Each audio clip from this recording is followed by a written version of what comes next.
वक्रतुंड महाकाय सूर्यकोटि समप्रभ निर्विघ्नं कुरु मे देव सर्वकार्येषु सर्वदा। शनिवार व्रत कथा। एक समय की बात है, सभी नवग्रहों सूर्य, चंद्र, मंगल, बुध, बृहस्पति, शुक्र, शनि, राहु और केतु में विवाद छिड़ गया। विवाद का कारण था कि इनमें सबसे बड़ा कौन है। कोई निर्णय ना होने पर सभी देवराज इंद्र के पास निर्णय कराने पहुंचे। इंद्र किसी एक का पक्ष नहीं ले सकते थे, इसीलिए उन्होंने निर्णय देने में अपनी असमर्थता जताई। परंतु उन्होंने उन सबको पृथ्वी पर राजा विक्रमादित्य के पास जाने की सलाह दी, क्योंकि राजा विक्रमादित्य अति न्यायप्रिय थे। इंद्र ने कहा कि वे ही इसका निर्णय कर सकते हैं।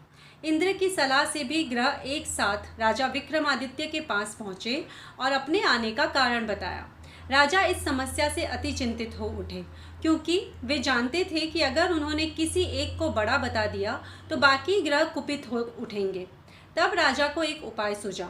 उन्होंने सुवर्ण, रजत, कांस्य, पीतल, सीसा, रांगा, जस्ता, अभक्र और लोहे से 9 सिंहासन बनवाए और उन्हें इसी क्रम से रख दिया। राजा विक्रमादित्य ने उन सब से निवेदन किया कि आप सभी अपने अपने सिंहासन पर स्थान ग्रहण करें।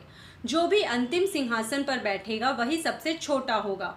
लोह सिंहासन सबसे अंत में था, इस अनुसार लोह सिंहासन पर बैठने वाला सबसे छोटा होगा। शनिदेव सबसे अंत में लोह सिंहासन पर बैठे, तो इसीलिए वही सबसे छोटे कहलाए। शनिदेव को लगा कि राजा ने यह जानबूझकर किया है, इसीलिए उन्होंने कुपित होकर राजा से कहा, राजा तू मुझे नहीं जानता। सूर्य एक राशि में 1 महीना, चंद्रमा 2.25 महीना 2 दिन, मंगल 1.5 महीना, बृहस्पति 13 महीने व बुध और शुक्र 1-1 महीने विचरण करते हैं, परंतु मैं 2.5 से साढ़े 7 साल तक रहता हूँ। शनिदेव क्रोधित होकर कहने लगे कि श्री राम की 7.5 आने पर उन्हें वनवास हो गया। रावण 7.5 आने पर वह वानरों की सेना से परास्त हो गया। अब तुम सावधान रहना। ऐसा कहकर शनिदेव वहां से चले। इसके बाद अन्य देवताओं ने भी वहां से प्रस्थान कर लिया। कुछ समय बाद राजा की 7.5 आई। तब शनिदेव घोड़ों के सौदागर बनकर वहां आए। किसी ने राजा को सूचना दी कि कोई घोड़ों का सौदागर आया है तथा उसके पास जो घोड़े हैं वह बहुत बढ़िया है। राजा ने यह समाचार सुनकर अपने अश्वपाल को उस सौदागर से घोड़े खरीदने का आदेश दिया। अश्वपाल ने कई अच्छे घोड़े खरीदे व एक सर्वोत्तम घोड़े को राजा को सवारी हेतु दिया। राजा जैसे ही उस घोड़े पर बैठा वैसे ही वह घोड़ा भागकर वन की ओर चला गया।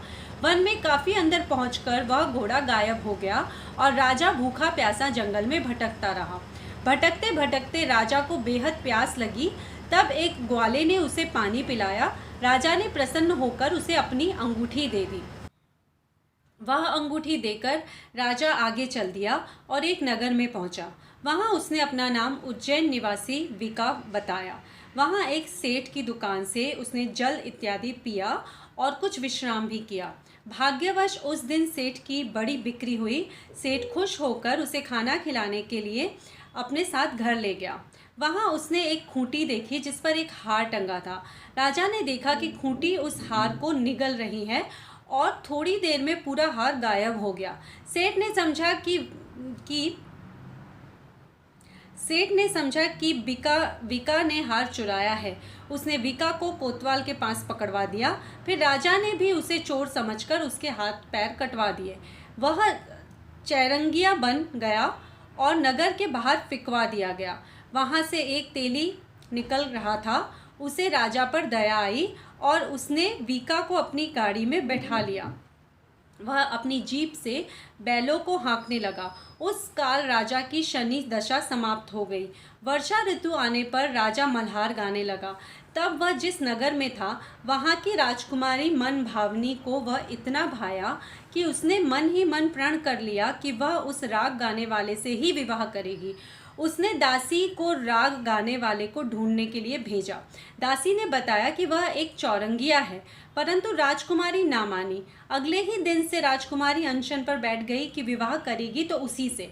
उसे सबने बहुत समझाया, पर फिर भी जब वह ना मानी तो राजकुमारी के पिता ने उस तेली को बुलवा भेजा और विवाह की तैयारी करने को कहा।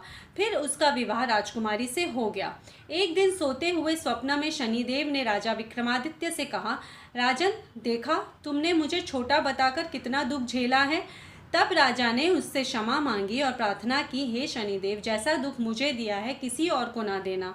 शनिदेव मान गए और कहा, जो मेरी कथा और व्रत करेगा उसे कोई दुख ना होगा तथा जो मेरी कथा और व्रत करेगा उसे कोई दुख ना होगा तथा जो नित्य मेरा ध्यान करेगा और चींटियों को आटा डालेगा उसके सारे मनोरथ पूर्ण होंगे। साथ ही शनिदेव ने राजा को उसके हाथ पैर भी वापस दे दिए। प्रातः आंख खुलने पर राजकुमारी ने जब राजा को देखा तो वह आश्चर्यचकित रह गई। विका ने उसे बताया कि वह उज्जैन का राजा विक्रमादित्य है।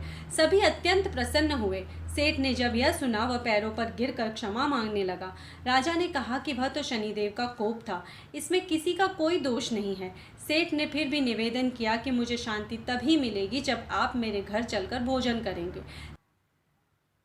सेठ ने अपने घर कई प्रकार के व्यंजनों से राजा का सत्कार किया। साथ ही सबने देखा कि जो खूंटी हार निगल गई थी वही अब उसे उगल रही थी। सेठ ने अनेक मोहरे देकर राजा का धन्यवाद किया और अपनी कन्या श्री कंवरी से शादी करने का निवेदन किया। राजा ने सहर्ष स्वीकार कर लिया। कुछ समय पश्चात राजा अपनी दोनों रानियों मनभावनी और श्री कंवरी को उज्जैन नगरी के लिए निकल पड़े।